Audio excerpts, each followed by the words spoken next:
Hey everyone, I'm Dr. Axe, and today we'll be talking about what it would mean if RFK Jr. is confirmed as the HHS secretary. And I'm going to be going through the top 12 objectives in the plan that RFK Jr. has to make America healthy again. I'd love to hear from you as well on if you think RFK Jr. would be a good pick or not as the HHS secretary. And there's a lot of propaganda, a lot of rumors flying around about RFK Jr., and he's really a polarizing figure. I'll give you an example. A lot of people believe today that he's completely anti-vaccine. And the thing is, when you look at him, he's never said that. What he said is that I want more scrutiny. I want a greater microscope. I want more accountability from pharmaceutical companies and more research and long-term studies about vaccines. And just as an example of some of the things that are said about him, I think throughout history, or at least the last 20, 30 years, people have been very skeptical of him because of his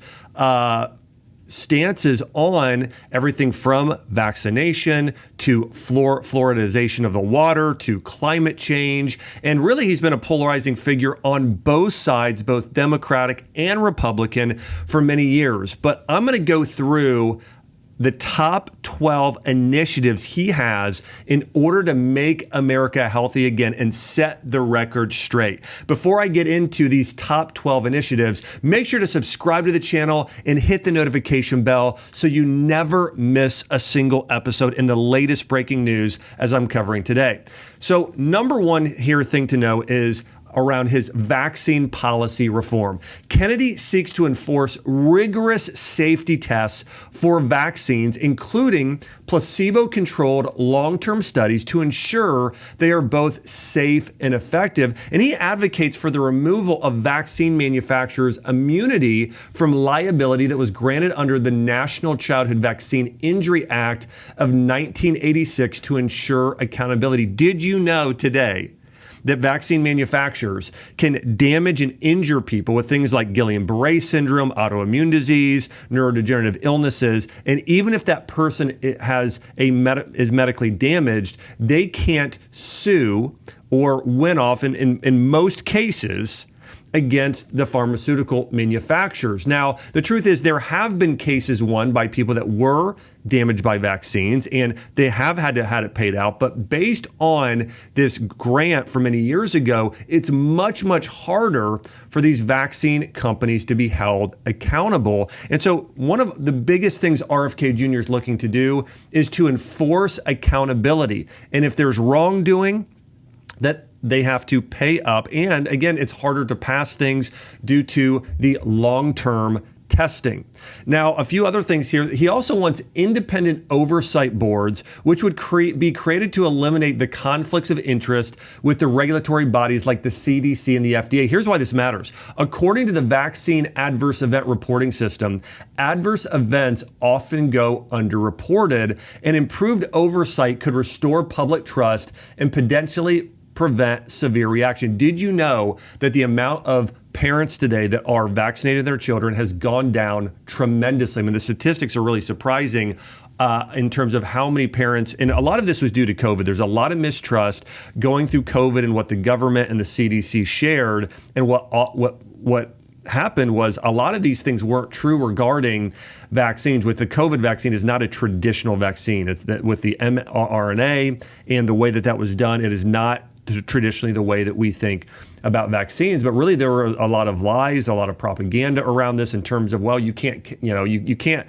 catch it now, or you're protected, or you're more protected versus getting it naturally. And we found all of those statistically turned out to be false.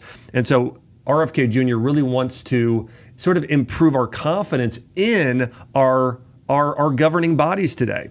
And so again, I think the biggest thing he's going to do is look to hold these pharmaceutical companies accountable and ensure greater long-term studies and safety around vaccines, which I am all for. And I'd love to hear if you're for that as well. Number two, dietary overhaul in our school lunches, okay? He plans to replace highly processed foods and sugary drinks in cafeterias with fresh, organic, and nutrient-dense meal options. I mean, I remember when I was a kid, and if you remember this as well, when you're going to school, I remember, Friday's pizza day, and then it's chicken nuggets, and it's, sloppy joes. And if you would go and actually look at the ingredients list, and I've done this, of what is in school lunches, you would be so appalled in the amount of sugar, the amount of food dyes, the amount of artificial ingredients, the amount of seed oils. We're talking about one of the most inflammatory things you can ever eat. Basically, your kids are eating fast food for lunch every single meal. And Robert F. Kennedy Jr. supports mandatory guidelines to drastically reduce added sugar in school meals as one example.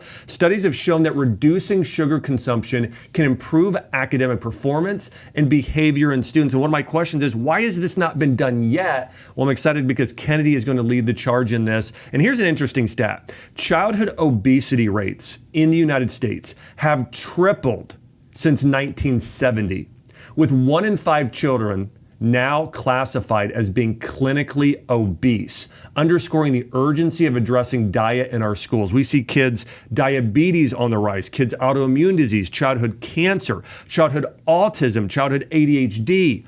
All of these conditions have continued to rise, and it's not just diagnosis. They've actually continued to rise since the 1970s. Think about that. 1 in 5 children are clinically obese. That's not just overweight. That is, it's actually threatening their organ health and their life. You know, Robert F. Kennedy Jr. is also a big fan of raw milk. I mean, our government today is actually going to places like Pennsylvania, arresting farmers for selling raw milk. And raw milk has been consumed for probably close to 6,000 years or more. So people have been consuming this since the beginning of time.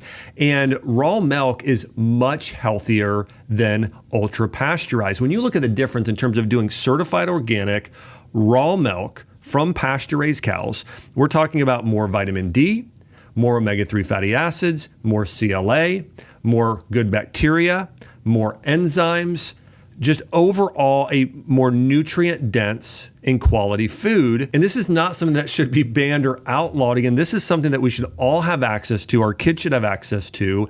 It's much, much healthier. And so this is just an example of one of the things and initiatives where he wants to support people in the natural health community, the homestead community, and people that are more naturally minded. And generally, this is going to be good for everyone. Number 3 is opposition to water fluoridation. Kennedy argues that systemic water fluoridation is linked to cognitive and developmental issues in children. He supports replacing fluoridation with localized treatments such as topical fluoride for dental health. And a recent study from the Journal of American Medical Association and the Journal of Pediatrics showed a correlation between fluoride exposure during pregnancy and reduced IQ in children, reinforcing the need for policy change. And a lot of this has to do with getting back to nature, getting back to the way God designed us. I mean, if you go and drink from a spring, okay, fresh spring water, there are not high levels of fluoride and chlorine and other chemicals in there. When you look at our water supply today, it's not only adding fluorine, as I mentioned, it's chlorine. There are a number of chemicals. There was a study that came out recently that went through all of the chemicals that are in our water supply. And they showed over 20 harmful chemicals, some of them medications like estradiol, which would cause men to have more feminine characteristics. It would increase breast cancer in women. And so we see a lot of these chemicals in our water supply. In fact, I covered this in a former podcast, and I go through where the worst water is per state and city. And so if you want to know that for yourself, you could go and search, Dr. Axe, water, or water podcast episode, and I go through tap water and what's in there today. But he's looking at cleaning up our water supply. He's looking at removing the fluoride. And if we're doing this for dental health, do it topically. It'll be much more effective versus drinking fluoride. Again, and I just touched on one study here, and reducing IQ in children. There are many more in terms of the negative effects of fluoride on people. And again, just another example of something that I'm really excited about him doing. Number 4 is he strongly promotes alternative medical treatments. Now, it's funny, we call them alternative. They should be mainstream. In synthetic pharmaceutical drugs should be secondary, and he's very much on board with that. And he strongly suggests early treatment protocols as well for people with viral illnesses. In fact, I would say that of all the people I know, he was the most sound-minded when it came to what should be done during the COVID-19 pandemic. He was a strong proponent of using vitamin D and zinc and vitamin C. So using vitamins and minerals to help protect people. He was also a strong component of using, or at least having doctors have the choice to use, drugs such as ivermectin and hydroxychloroquine. And he was citing studies from countries like India and Japan where these treatments showed success during the pandemic. And Kennedy also advocates for integrative therapies such as stem cell. Did you know today that there are a lot of regulations around where you can't get the best stem cells in the United States? I'll give you an example. When I had my spinal infection and didn't walk for a year, I had a major trauma. I wanted to get the best treatment possible so I could walk again and literally help save my life. I couldn't get the treatment here in the United States. I had to fly to Mexico to ReHealth, and they're the top clinic in the world for stem cells.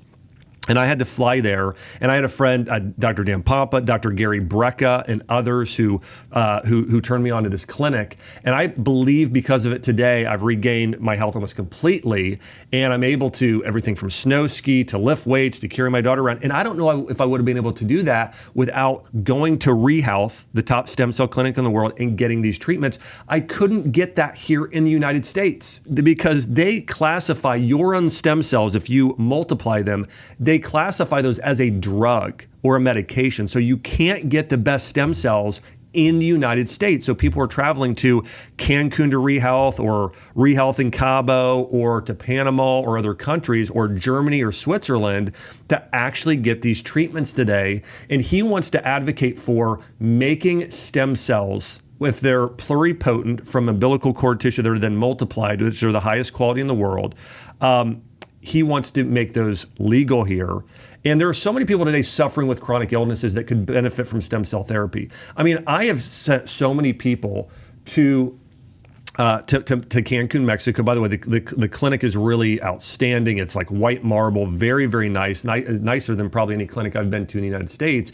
In this clinic, they're treating people with inflammatory bowel disease, seeing it reversed, seeing people with chronic autoimmune disease, Hashimoto's thyroiditis, having people with rheumatoid arthritis, people with chronic pain, blown discs, major disc pain and neck pain in the neck and the low back. And they are fully regaining their health. However, you can't get that treatment in the United States. And so that's one of the biggest things he said, is he wants to make those sort of treatments legal in the United States. Another big one is peptide therapy. You know, the medical community and pharmaceutical company, they want to own peptides. And peptides are amino acid chains, so shorter proteins that are found in a lot of your organs and glands. For instance, one might be you might be familiar with is BPC-157, another is TB-500. These peptides are sort of in a gray area right now and not fully legal in a lot of states. And he wants to make those fully legal for the natural health community. So you can go to your naturopath and your chiropractor and your functional medicine doctor and actually get these. They're not fully cleared right now. And these are really powerful natural or semi-natural compounds that can help with everything from healing chronic pain to helping with menopausal symptoms, low testosterone, especially hormonal symptoms, and healing chronic illness. They're very powerful, inflammatory bowel disease, and so peptides are powerful. He's also a big proponent of cellular medicine, hyperbaric oxygen therapy for neurological conditions and wound healing. And there's a lot of regulations around these today where it's very hard to get. I'll give you an example of this. When I had my spinal infection as well, I wanted to do hyperbaric therapy in a hard chamber. Well, I wanted to go to a hospital for that, but they only approved it for wound healing. Now, I actually was able to get in because I had a spinal infection, but for most other conditions, I wouldn't even have been allowed to be treated. And so the point is this.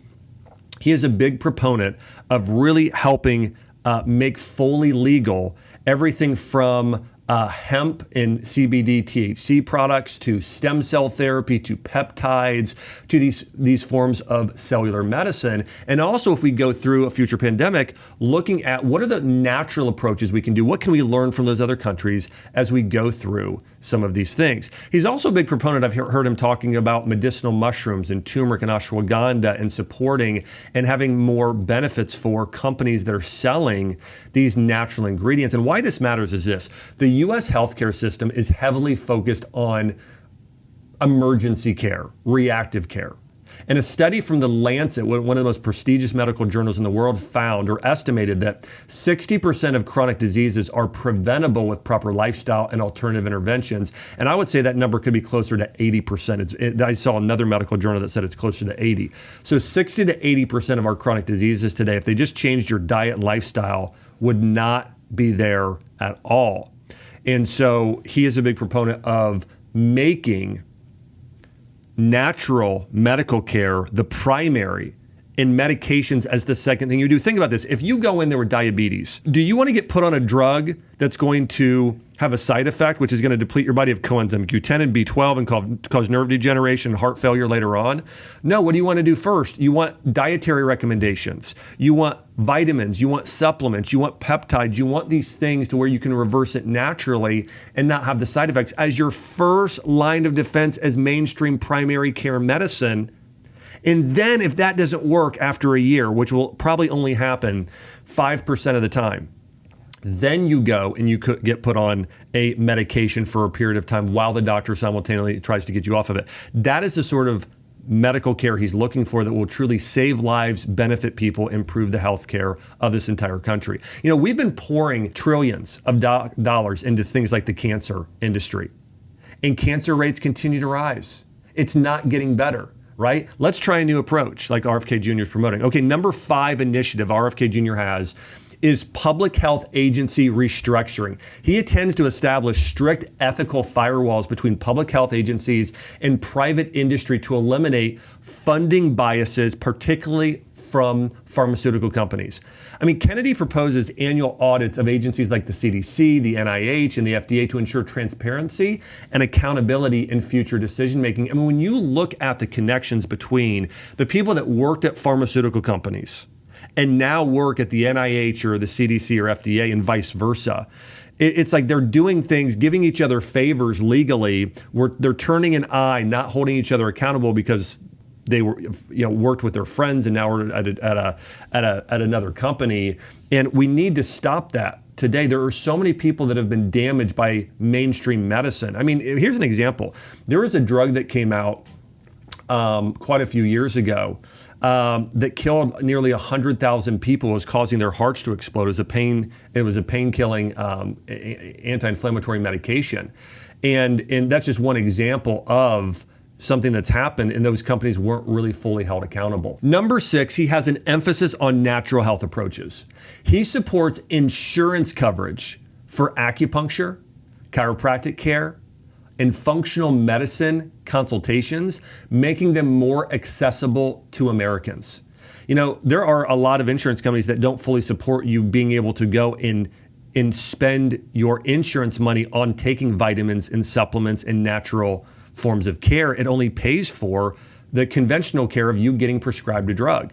Kennedy also promotes not only being able to see natural practitioners and insurance covering it, but also things like intermittent fasting and natural healing approaches that are found in the biohacking community, like infrared light therapy and saunas and things like that to naturally heal the body. And he also aims to fund research into plant-based diets, vitamins, minerals, herbs, and their effects on chronic diseases like diabetes, heart disease, and cancer. I mean, today, most of the funding for studies is around drugs, not herbs, not spices, not vitamins, not minerals. He wants more of the money to go into those things. For instance, if somebody goes in for cancer today, we know generally that turmeric has powerful anti-cancer benefits. But when you go and see an oncologist 99% of the time do not recommend a single vitamin or supplement. The only thing they're recommending is surgery, chemotherapy, or radiation.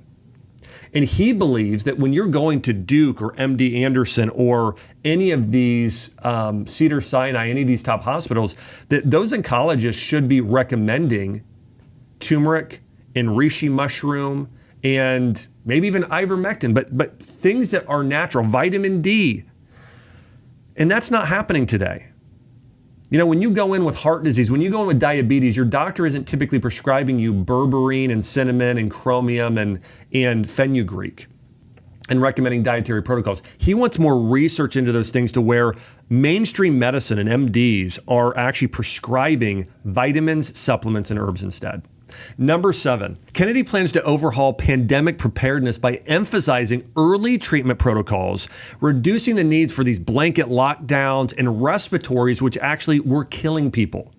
He supports funding research into natural immune boosters like vitamin D, zinc, quercetin, and a 2021 study from the British Medical Journal showed that high vitamin D levels were linked to lower severity of COVID-19 cases. This is something I actually came and spoke out about, and I was ridiculed by the conventional medical community. I had an article written about me saying Dr. Axe is unscientific because I was a proponent of vitamin D and zinc in certain compounds like quercetin and herbs like astragalus at fighting COVID-19. Well, later on, I proved to be right when all the research came out. By the way, if you want to see a good or listen to a great podcast on this, I went over my biggest lessons from COVID-19. And you can look up Dr. Axe COVID on YouTube or look for it on Spotify or Apple, and you'll see the top 10 lessons. And I think it's really worth you going back, listening to that episode. It was incredibly popular, and going and listening to that. But I really go through that research on there. But he's a big proponent of this. And he also proposes improved protection for small businesses and workers that are impacted by public emergencies, such as future tax breaks and government grants for these businesses. I still know people today that are suffering financially because their businesses were shut down due to the COVID lockdowns. And so he wants to have a plan going. I mean, think about that. We didn't have a plan going in. Like, think about how crazy that is. Most of our countries did not have a plan. With all the movies, think about how many movies there are about pandemics and this happening. We didn't have, our plan was just shut everything down. It's crazy. Number 8, addressing chronic diseases. Kennedy wants to combat chronic diseases by focusing on their root cause, such as poor diet, exposure to environmental toxins, and a lack of physical activity. He plans to increase funding for detoxification programs to address exposure to heavy metals, pesticides, mold, and endocrine disruptors. Why this matters? Chronic diseases account for 7 of 10 deaths in the U.S. annually and cost the economy over $3.5 trillion per year, highlighting the need for more preventative measures. Number 9, he's all about environmental health. Now, Kennedy supports replacing lead pipes in underserved communities as part of a national clean water initiative. He proposes a ban on the use of endocrine disrupting chemicals that are found in consumer products, everything from deodorant to skincare, citing links to hormone imbalances, infertility, and cancer. Why this matters? Studies have shown that exposure to these endocrine disrupting chemicals cost the U.S. $340 billion annually in healthcare expenses and lost productivity. And we know this is a problem today. When you look at a comparison of what's banned in Europe versus what's banned here, Europe bans a lot more of these chemicals. We don't. So people are causing major toxic illness in themselves because of it. Number 10, healthcare system reform. He advocates for expanding Medicare coverage to include alternative therapies like naturopathy, herbal medicine, chiropractic, and Kennedy supports capping out-of-pocket expenses for prescription drugs, increasing transparency in drug pricing. When you look at what it costs to make these drugs, sometimes it's pennies, and that they're charging hundreds of dollars a month for people. I mean, diabetes is an example. It is unethical what they're doing today. Here's an interesting fact. A 2022 report found that U.S. prescription drug prices are nearly 3 times higher than those in 32 other countries, emphasizing the need for reform. Now, again, I think we can get rid of 95% of the drugs that are prescribed today, and those can be replaced with natural means. But that 5% of the time somebody actually does need one, that they're not having to pay out to the point to where it's actually hurting themselves and their family financially in a really serious way. Number 11, he wants to ban direct-to-consumer pharmaceutical advertising. You know, the United States and New Zealand are the only 2 countries that allow direct-to-consumer pharmaceutical advertising, with companies spending over $6 billion annually on TV ads. I mean, again, you can't sit there and watch TV without a drug commercial or go on an online website without a drug commercial targeted at both you and to your children and to your teenagers. You know how many teenagers today are on antidepressant drugs like Lexapro? Why is that? Because they're going to their parents, they're being marketed to, and being told you need to be on this. And so a lot of young women are getting on it, as an example. He seeks to eliminate pharmaceutical advertising on television and social media, which he believes drives unnecessary demand and raises healthcare costs. And Kennedy also supports public education campaigns focusing on prevention and holistic health, funded by savings from reducing advertising costs. Think about this. If rather than your kids were being educated or pounded into them, they need to be on drugs, if instead they were being taught about the benefits of eating organic meat, more vegetables, more fruits, getting herbs, getting spices, getting vitamins, getting nutrients, how to cook and prepare food for themselves. Think about what would happen if they were taught nutrition in schools, and even there are commercials for those online, what that would do to the health of our nation. And number 12, he plans on banning harmful food ingredients that are damaging you and your children's health.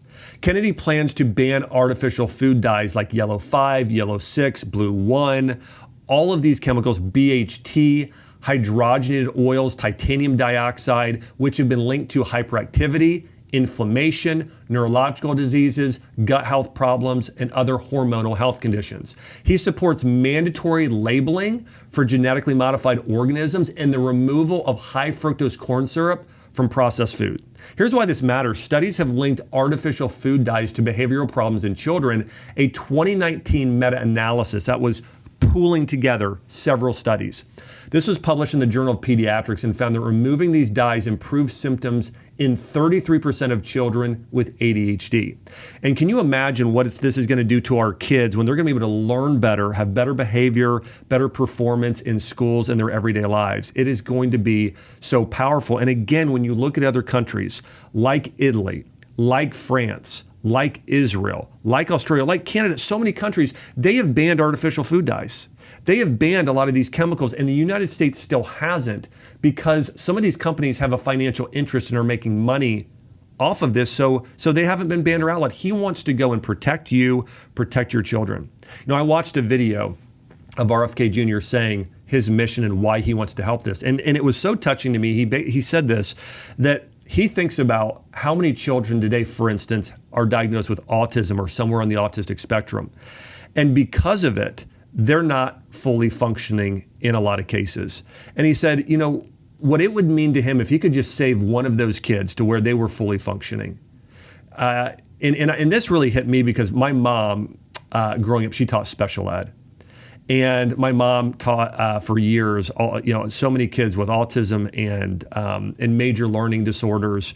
And so our family always had a heart for this and seeing these kids, wanting to help them function at the highest level possible. And when I run my medical practice, one of the things I do is, one of the things I think that's the most fulfilling for me is when I've been able to see a child and they would come in with autism at a young age, and I was able to have them radically change their diet, go gluten-free and casein-free, and get them on a lot of the healing foods, get them on the right supplements. We'd get them in a hyperbaric chamber. We would do all these things. And literally, I'm thinking about one mom, and after just 2 weeks, she said, my son has been able to say 3 words. And after 2 weeks, he's able to say over 30 words. And then, 2 years later, he was fully functioning in normal public school. And just her sharing what that meant to her. And for me, it was one of the most fulfilling things I'd ever been a part of, is helping that community. Because, think if you're a parent and you have a child that's in need of something, and if you can improve your life, it's the most meaningful thing possible. If you got kids, to be able to help their health, to be able to help them lose the weight, improve athletic performance, reverse neurodegenerative illness, it is really, really powerful, and it means so much. And so this is one of the things I love about RFK Jr. is in this video and these interviews, he just said this is why he does what he does. And it reminds me of my mom. Like, I got in the medical community because my mom went through the traditional medical treatments and then went through the natural, and the natural saved her life. And that meant so much to me. And I wanted to be part of that mission. And he wants to be part of that very same mission of helping you, helping children, helping heal people, all naturally. And I'd love to hear your thoughts on all of this. Share this in the comment section below. If you think Robert F. Kennedy Jr. of RFK, if he will be confirmed as the Health and Human Services Secretary, and if you think this is a good thing. I want to say thanks so much for tuning in and being on mission with me. Hey, make sure to subscribe to the channel if you're not subscribed. And thank you for sharing this and being on mission with me. There's a lot of people on the fence and they don't know if they should be pro RFK Jr. or not. And I want to encourage you to share this episode because the more people that know the truth about RFK Jr. and his initiatives and what he's trying to do, the greater chance he has of getting confirmed. You can write to your local, senator and congressman and these people and let them know, hey, we want RFK to be confirmed. I want to encourage you to go on social media, to pick up the phone and call and do everything you can in voicing your belief that RFK Jr. should be confirmed. Because think about what is going to happen in the health of this world when RFK Jr. helps make America healthy again with all of these natural treatments. I'm so excited about it. And I'm so grateful for you sharing and subscribing. I can't wait to see you on the next episode.